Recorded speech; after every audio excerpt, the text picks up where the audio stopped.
किस्त नंबर 5। फिर खामोशी से अंदर दाखिल हुआ और खिड़की के आखिर में जाकर देखा तो सामने एक लाउंज था, छोटा सा, जिसकी एक साइड 3 कमरे और दूसरी जानिब पर अटैच रूम बना हुआ था। एक बेडरूम से हल्की से आवाज़ आ रही थी और दरवाजे के नीचे से रोशनी भी नजर आ रही थी कि बाकी 2 बेडरूम्स शायद बंद थे। एक कोने वाले में ही लोग मौजूद थीं और दरवाजे के नीचे से रोशनी भी नजर आ रही थी। बाकी 2 बेडरूम्स शायद बंद थे। एक कोने वाले में ही लोग मौजूद थे। मैंने सोचा यकीनन इस बेडरूम की कोई खिड़की होगी, वहां जाकर देखता हूँ। दोबारा बाहर निकला और इमारत के फ्रंट पर पहुंच गया और फ्रंट से जो दरवाज़ा अंदर की जानिब का था उसको खोलकर देखा तो वैसी ही राहदरी थी जिसके आखिर में लाउंज और सामने वही 3 बेडरूम। मुझसे बाहर था कि ये घर था या भूल भलियां, कहीं से देखने का कोई रास्ता नहीं नजर आ रहा था।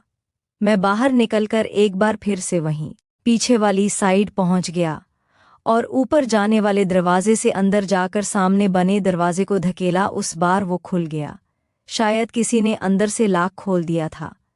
जब अंदर झांका तो फिर एक लंबी सी राहदरी थी जो 3 बेडरूम्स की बैक साइड पर बनी हुई थी और मज़े की बात 3 कमरों की बैक साइड खिड़कियां बनी हुई थी। मैंने अंदर जाकर आहिस्ता से दरवाज़ा बंद किया और कोने वाली खिड़की के पास जाकर खड़ा हुआ। खिड़कियां एल्युमिनियम की थीं, रेलिंग वाली। मैंने आहिस्ता से खिड़की की रेलिंग को खिसका या वो खिलकर साइड पर हो गई। अंदर से अम्मी की आवाज़ आ रही थी, जिसका मुझे शक था अम्मी यहाँ इसलिए आई है। मैंने पर्दे को हल्का से हटा कर देखा। सामने एक बड़ा सा जहाजी साइज बेड था, कमरे के बाएं जानिब रखा हुआ, जिस पर 2 लोग अम्मी को सैंडविच बनाए खा रहे थे। मैंने कमरे में हल्की सी नज़र दौड़ाई तो देखा एक तरफ रखे मेज़ पर शराब की बोतल और गिलास रखे थे, साथ में बर्फ और एक सोडे की बोतल भी थी। सिगरेट का एक पैकेट और लाइटर भी नजर आए। वहाँ मुझे मतलब अम्मी शराब भी पीती थी। उन लोगों को शायद काफ़ी देर हो चुकी थी। वो दोनों सोफे पर जाकर बैठ गए। अम्मी उठकर वाशरूम गई और खुद को साफ करके आकर उनके दरमियान बैठ गई। राशिद जान, चलो कुछ पी लो, मुंह खुश्क हो रहा है, राशिद अंकल ने अम्मी को कहा। फिर अम्मी ने 3 जाम तैयार किए और तीनों पीने लगे। साथ ही सब ने एक एक सिगरेट भी सुलगा लिया। मैं अम्मी का ये नया रूप देखकर बहुत हैरान हुआ कि चलो पहले तो सिर्फ फैसल तक बात थी, फिर सलीम और अब ये राशिद और जावेद, साथ में शराब और सिगरेट। पता नहीं कब से ये सब चल रहा है और अम्मी कब से इन सब मामलात में मुलव्वस हुई है, समझ से बाहर था। बहुत दिन बाद मिली हो शाजिया डार्लिंग, अब कल तक तुम्हें जाने नहीं देंगे। जावेद ने अम्मी को कहा। नहीं, रात नहीं, मुझे शाम को घर जाना है, बेटा अकेला है, उसको शाम तक कहकर आई हूँ। अम्मी ने जवाब दिया, अरे कोई बात नहीं, इसको फ़ोन करके कह देना दोस्त के घर रुक गई हूँ, कोई बहाना कर देना। कौन सा बच्चा है जो परेशान होगा? मेरा दिल तो क्या कि पुरपर्दा हटाकर कहूँ वो बच्चा भी यहाँ ही है और उसने शो का आखिरी हिस्सा लाइयू देखा है, लेकिन इतनी हिम्मत न हुई। यार कुछ खाने को मंगवा, लवाब भूख लग रही है। फिर दोबारा शुरू करते हैं, राशिद ने कहा। जावेद ने उठकर बेड के कोने पर रखा, अपना मोबाइल उठाया और किसी को खाने का ऑर्डर दिया। मैंने सोचा घर चलता हूँ और अगर रात को अम्मी न आई तो कौमी दोबारा यहाँ आकर शब्द यखूंगा। मैं खामोशी से इसी रास्ते वापस बाहर आया और फर्नीचर पर चढ़कर दरख्त से उतरकर बिल्डिंग के सामने आकर मोटरसाइकिल वाले की दुकान की तरफ चल दिया, जहां अभी मेरे मोटरसाइकिल का काम हो रहा था। आधे घंटे बाद बाइक का काम होगा और मैं घर आ गया। आते हुए रोटी लेकर आया और सालन गर्म करके खाने के बाद सो गया। मेरी आंख शाम को 6 बजे के बाद खुली। मैं उठकर नहाया और फ्रेश होकर सोचा अम्मी को फ़ोन करूं। जब नंबर मिलाया तो फ़ोन बंद आ रहा था। काफ़ी देर ट्राई की लेकिन फ़ोन मुस्तकिल बंद था। मैंने सोचा शायदान के फ़ोन की बैटरी ख़त्म हो चुकी होगी या फिर खुद से उन्होंने फ़ोन बंद कर दिया हो। खैर 7:30 के बाद मैंने वहाँ जाने का फ़ैसला किया और इस बार मैंने कीब में जाने का सोचा। क्योंकि बाइक पर मसला था, लिहाजा मैंने ऑनलाइन टैक्सी मंगवाई और घर को लॉक करके निकल पड़ा। ट्रैफिक का रश था शाम को, तो मुझे वहां पहुंचते 1 घंटा लग गया। जब मैं टैक्सी से उतरम तो रात के 9 बजे का वक्त हो रहा था। वहां अभी स्ट्रीट लाइट्स भी नहीं लगी थीं और अकेला घर होने की वजह से वीरानी थी। अंधेरा फैल चुका था। मैं इसी रास्ते से अंदर दाखिल हुआ। एक हल्की पावर का बल्ब बिल्डिंग के अकब में जल रहा था। पूरी बिल्डिंग में खामोशी थी।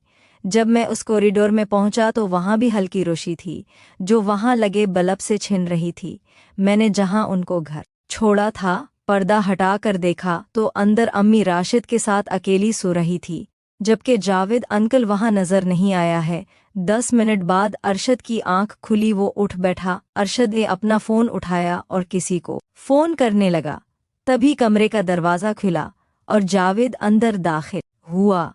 उसको देखकर राशिद ने फ़ोन रख दिया। क्या हुआ, फ़ोन कर रहे थे मुझे? जावेद ने पूछा। हाँ यार, कहाँ थे तुम? बाहर लाउंज में था, 1-2 ज़रूरी काम करना थे, तुम लोग सो रहे थे तो बाहर चला गया। जावेद अंकल ने एक कपड़ा पहना हुआ था। फिर राशिद ने पूछा, अब क्या करना है उसका? जावेद बोला, रात को फिर से मज़े करेंगे। उसने राशिद को आंख मारी। साली को रात भर बजाएंगे मिलकर। इनकी बातें सुनकर अम्मी की भी आंख खुल गई। उन्होंने सामने वल कलाक पर वक्त देखा और उठकर कहने लगी, बहुत वक्त हो गया है जावेद, तुम मुझे घर छोड़ाओ।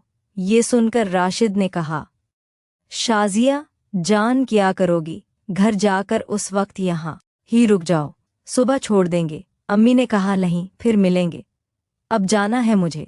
वो उठकर अपने कपड़े उठाने लगी, लेकिन जावेद ने आगे होकर उनके हाथ से कपड़े ले लिए। अम्मी खुद को छुड़वाने लगी, लेकिन जावेद की गिरफ्त मजबूत थी। इतनी देर में राशिद भी अम्मी के पीछे आकर खड़ा हो गया। अम्मी भी अब नरम होकर मुज़ाहमत छोड़कर खुद को उनके हवाले कर चुकी थी। मुझे बहुत गुस्सा आया कि ये कौन सा तरीका है, लेकिन मैं कुछ करने की पोजीशन में नहीं था। बाहर आकर एक बार फिर से अम्मी ने कपड़े उठाना चाहे, लेकिन जावेद ने कहा, शाजिया जान, रात के 10 बजने वाले हैं, बेटे को फ़ोन कर दो कि सहेली की तबीयत ख़राब है, नहीं आ सकती। अम्मी ने कहा, क्यों? अभी दिल नहीं भरा, जो रात को भी करोगे? अरे मेरी जान, तुम चीज़ ही ऐसी हो, क्या करें? ये सुनकर अम्मी ने राशिद से पूछा, मेरा मोबाइल कहाँ है? बहुत देर से किसी की कॉल भी नहीं आई। कॉल कैसे आती जानम, मैंने तुम्हारा फ़ोन दिन को ही ऑफ कर दिया था। ये कहकर उसने बेड की साइड टेबल की दराज से अम्मी का फ़ोन उनको दिया। अम्मी ने फ़ोन ऑन किया। मैंने अपना मोबाइल जेब से निकालकर साइलेंट किया और वहाँ से बाहर आ गया ताकि मेरी आवाज़ अंदर न जा सके। 2 मिनट बाद अम्मी की कॉल आई। क्या कर रहे हो? मैंने कहा, कुछ नहीं, गेम खेल रहा था मोबाइल पर। क्या वजह? आपका मोबाइल बंद था, शाम को मैंने कॉल की। हाँ, वो उसकी बैटरी ख़त्म हो गई थी। अच्छा, तुम खाना खा कर लेना, मैं सुबह आऊँगी। मैंने कहा, क्यों, क्या वजह? वो मेरी दोस्त जिसको मिलने आई थी, उसकी तबीयत ठीक नहीं, तो रात यहाँ उसके पास रुकूंगी। ओके, अपना ख्याल रखना। ये कहकर अम्मी ने फ़ोन बंद कर दिया। मैं दोबारा अंदर गया तो देखा दोनों अंकल सोफे पर बैठे थे। दोनों ने एक एक जाम उठाया हुआ था और बारी बारी अम्मी को पिला रहे थे। अम्मी के सिर को जावेद हल्का सा अपने हाथ से ऊपर उठाया हुआ था, लेकिन फिर भी शराब के कुछ कतरे उन गले से होकर जिस्म पर बह रहे थे। उसके बाद अरशद ने कहा, ओके यार, रात बहुत हो गई है, मुझे निकलना है। अम्मी ने कहा, तुम मुझे भी घर छोड़ दो। इस पर जावेद ने कहा, नहीं, उसको जाने दो, तुम्हें सुबह में छोड़ दूंगा। क्यों, अब क्या करना है तुमने मेरे साथ? अम्मी ने जावेद से पूछा। तीनों सोफे पर बैठे थे। फिर अरशद उठकर वाशरूम चला गया। जावेद ने अम्मी के कान में कोई सरगोशी की, जिसको सुनकर वो हंसने लग गई। वाशरूम से बाहर आकर अरशद तैयार होने लगा। मैंने सोचा ये बेहतरीन वक्त है निकलने का। मैं इसी रास्ते से इस घर से बाहर आया और गली के कोने पर खड़ा होकर कैब का इंतज़ार करने लगा। कुछ देर बाद में कैब मिल गई और मैं घर आकर सो गया। दूसरे दिन चूँकि छुट्टी थी, टॉयलेट आंख खुली घड़ी 9 बजा रही थी। मैं फ्रेश होकर बाहर आया और अम्मी के बेडरूम में जाकर देखा तो कमरा खाली था, मतलब अभी तक अम्मी आई नहीं थी। मैंने वक्त देखा, 9:30 हो रहे थे। मैंने अम्मी को कॉल की। काफ़ी देर बाद उनकी नींद में डूबी हुई आवाज़ आई। कौन? मैंने कहा, मैं राहील। शायद नींद में उन्होंने कॉल रिसीव कर ली थी और मेरा नाम नहीं देखा था। हाँ बोलो, कब तक आएंगी आप? मैं दोपहर तक आती हूँ, असल में सारी रात अस्पताल में दोस्त के साथ जागी हूँ, अभी आकर सोई 7 बजे। होटल से नाश्ता कर लेना। ओके, सोती हूँ, बाय। मैं अम्मी के उस सफ़ेद झूठ पर कोई हैरान नहीं हुआ, क्योंकि मैं जानता था कि उनके साथ रात भर किया हुआ। मैंने बाइक निकाली और करीब मौजूद बाजार से जाकर नाश्ता करके दोस्तों के पास चला गया, जहां से मेरी वापसी 2 घंटे बाद हुई। अभी मुझे आए कुछ देर ही हुई थी कि बेल बजी। मैंने जाकर दरवाज़ा खोला तो सामने अम्मी थी, जिनके साथ जावेद भी था। अम्मी की हालत बहुत ख़राब हो रही थी। बाल बिखरे हुए थे, आंखें सुर्ख हो रही थीं और चेहरे से सारा मेकअप गायब था। मज़ीद देखें किस्त नंबर 6 में। मुहतरम नाजरीन और सामेन, इस कहानी का